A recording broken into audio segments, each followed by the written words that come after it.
Let's make some sourdough naan bread. This is like pita bread, but even better. Start off with half of a cup of active sourdough starter or recently fed, recently active sourdough starter. Next, add 2 cups of all-purpose flour. Next, add 3/4 of a teaspoon of salt. Now we're going to add 1/3 of a cup of Greek yogurt. If you don't have Greek yogurt, you can use regular plain yogurt, but when it's time to add the water slowly so you can adjust as needed. And if you don't want to add the yogurt, you can skip it entirely. Add 1/4 of a teaspoon of sugar. Now mix the ingredients together. Next, add about 3/4 of a cup of water, but add it slowly, mix it in slowly as you go, and then you can see how much exactly it needs. That way you can adjust a bit based on the other ingredients if you need a little less water or a little more. And it's important to knead it for a bit because the dough will be a little overly sticky, but over time it will absorb all the water. So knead the dough for about 3 to 5 minutes. I added a little bit too much water, so it's a little too sticky. So I'm going to add a little bit of flour after I wash my hands.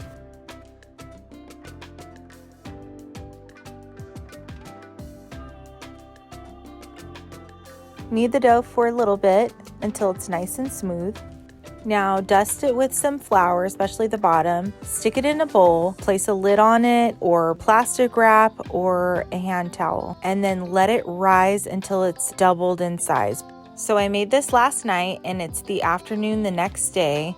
I always write on it if I'm doing multiple recipes at the same time so I don't forget what it is. I let this proof quite a bit. I didn't need to, but this is just now the time that I have to actually get to it. So it would have been ready the next morning. I could have just stuck it in the fridge, or if I remembered it in the morning, I could have cooked it then or stuck it in the fridge. But since it's not bread, it's, maybe it's overproofed a little bit, but it's naan. It's not going to make a big deal. Now on a floured surface, take it out and cut it into 8 pieces.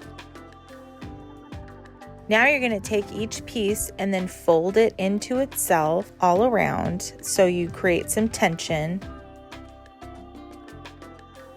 But make sure you pinch the seam and then roll it into a ball. And if it's sticky, then just flour it.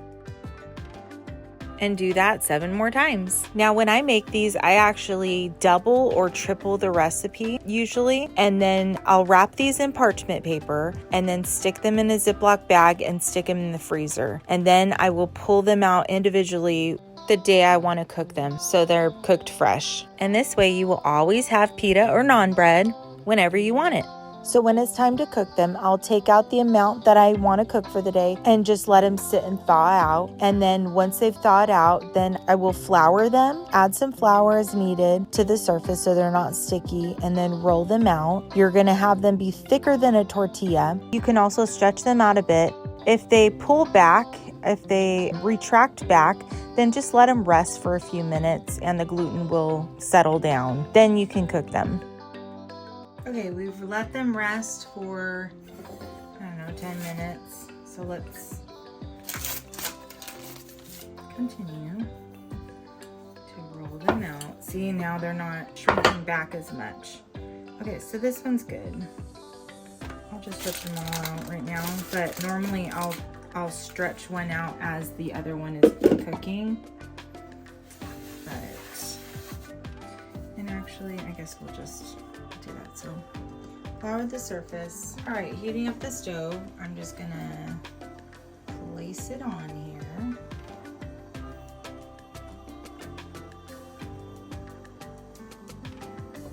Let it cook. While that's cooking, we'll flatten these as well.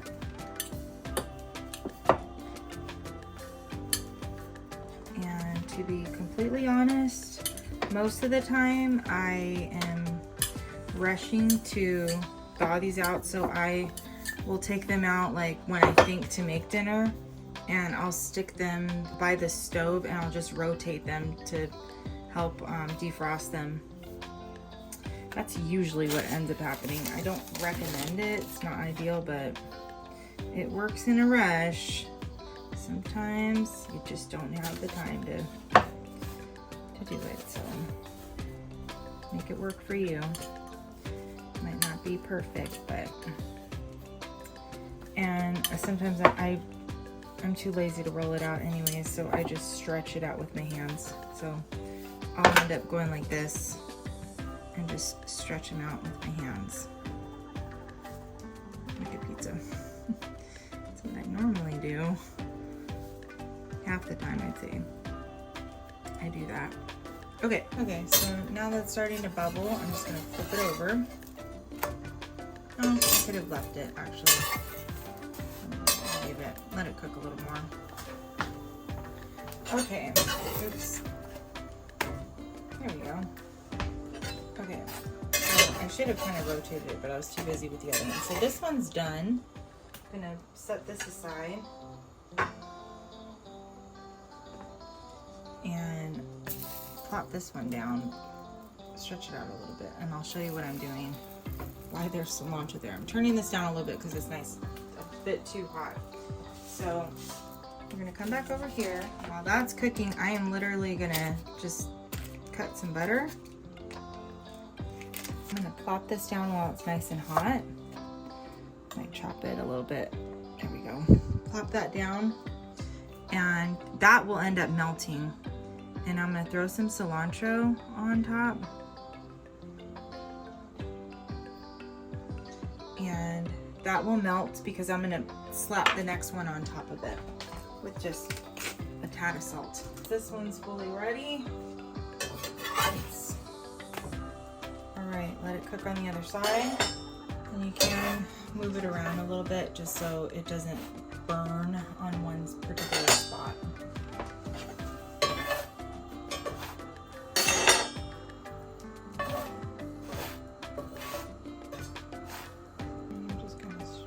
This out.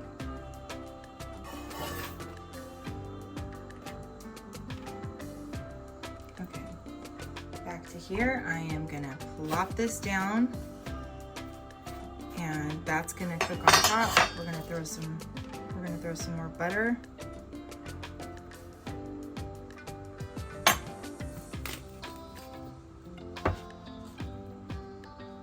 Cilantro. Now you don't have to put the cilantro and the butter and salt on. You can just eat it similar, more like a pita, but this is delicious. Okay, we're gonna let this go. That's pretty good.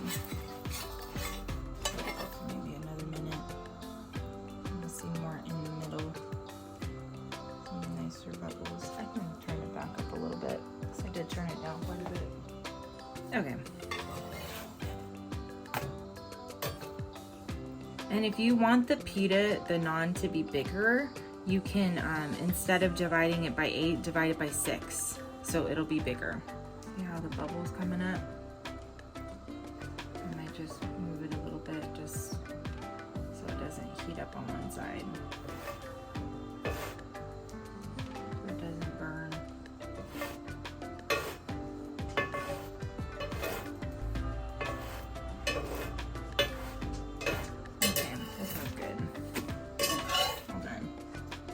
Okay, let's come back here. I'm gonna add some more butter and add some cilantro, dash of salt. All right, we have our naan. Now, usually I'll actually make this and use them more like a pita, but in this case, we'll have them on the side. And these will stay soft for a few days, but there is nothing like having fresh naan. So I hope you give this recipe a try. Thanks for watching.